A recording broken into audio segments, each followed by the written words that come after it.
And I hope I'm not stirring the pot too much here, but One Championship is brand new to North America. There are plenty of other combat sports promotions on this side of the world that are, I would say, much more established just because they've had more time. Do you think the CEOs, the decision makers at these promotions were watching this card tonight, and if so, what do you think they thought? What are they thinking right now that you've made this debut? 100% they're all watching. I mean, there's no ifs, ands, or buts. But I just don't see them as competition genuinely. Again, look at the viewership numbers as per the Nielsen Industry Report, Roop. And if you don't know anything, just go to Facebook and look at how many followers the other competitors have, and you realize that there's two global giants. It is what it is, and then the skill level is completely different. I mean, there's a reason why other organizations are struggling, and why our numbers continue to skyrocket, right? So, without sounding arrogant or cocky, I do believe that, at one, being the home of martial arts and the authenticity that comes with it, from the birthplace of martial arts in Asia, and the fact that my team and I are so passionate about what we do, and that's why in 11 years we are essentially neck and neck with UFC globally. Although they had a 20-year head start on us. And then just in terms of breaking new ground in new countries, Edgar Tavares had a great response from the Mexican fans here in Denver all week. We've been talking about Jonathan Haggerty and Liam Harrison potentially fighting in the UK. Are there any other countries that are sort of on your radar for debuts for One Championship? Man, that's just literally, I talked to my team yesterday about this, our fan base in the UK is blowing up. Our fan base now, we signed Takeru. We have a chance to really blow up our brand in Japan and become the #1, and mainstream.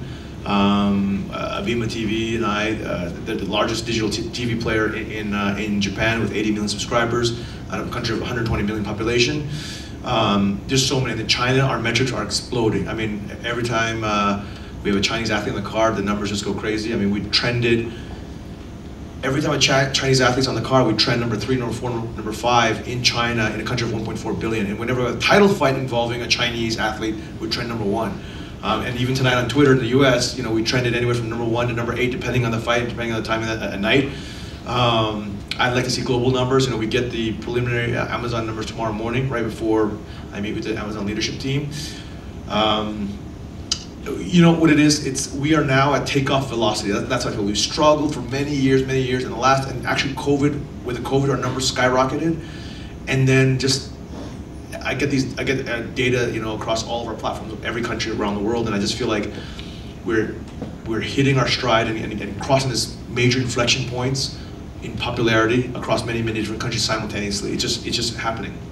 And then one more from me, if I may. We know now that Stampin and Hamso here are fighting for the interim atomweight title. You've mentioned that Katastam is in line for an interim title shot at welterweight. Christian Lee, of course, though, holds the lightweight title as well. Any sense of what will happen in that division? I know Oprah Yoon had a big win tonight. Who's involved in that conversation for the interim title there?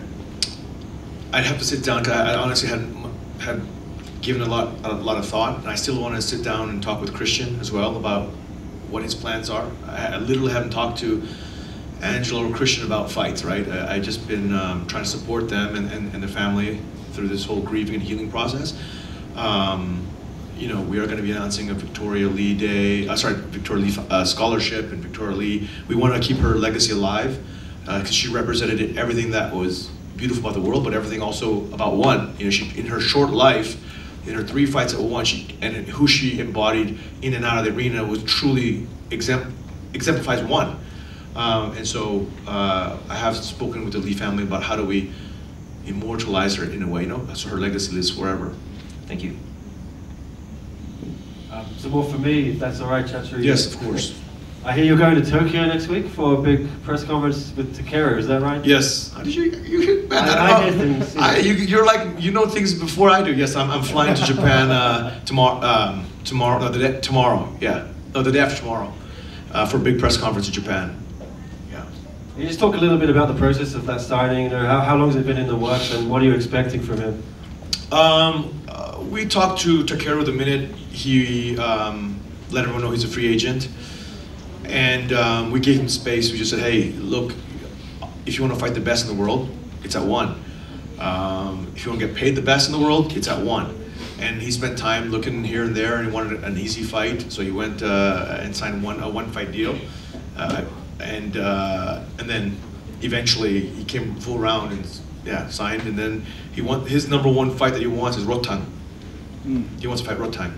Yeah, I asked you about that at the press conference, and you said you want to do that fight in Japan, but do you think he'll get a warm-up fight first before you put those two together? Because Rotang wants Haggerty as well. Would you maybe consider giving Takeru someone else in the meantime before you can make that fight? I'll have to go talk to Takeru. I want to see what he wants to do and stuff, but I think he really wants to fight Rotang. And right now, Takeru is the biggest combat sports star in Japan, full stop, the biggest. He and Tenshin, right? But in terms of kickboxing, definitely by far the biggest star, because Tenshin moved on to boxing. And I think there's a lot of interest in Japan for Takeru versus Rotang, because Rotang beat Tenshin, and Tenshin beat Takeru, so there's this kind of like, triangle, and Takeru gets his star back by beating Rotang. Does that end the Super Leg Rotang fight for a while? No, so Super Leg was here obviously, and he wants to fight Rotang, and many experts believe that he is the best pound for pound striker on the planet, right? So, and then of course there's many people who believe Rotang is. So it's that's also another super fight that will blow up the world again and really blow up Muay Thai.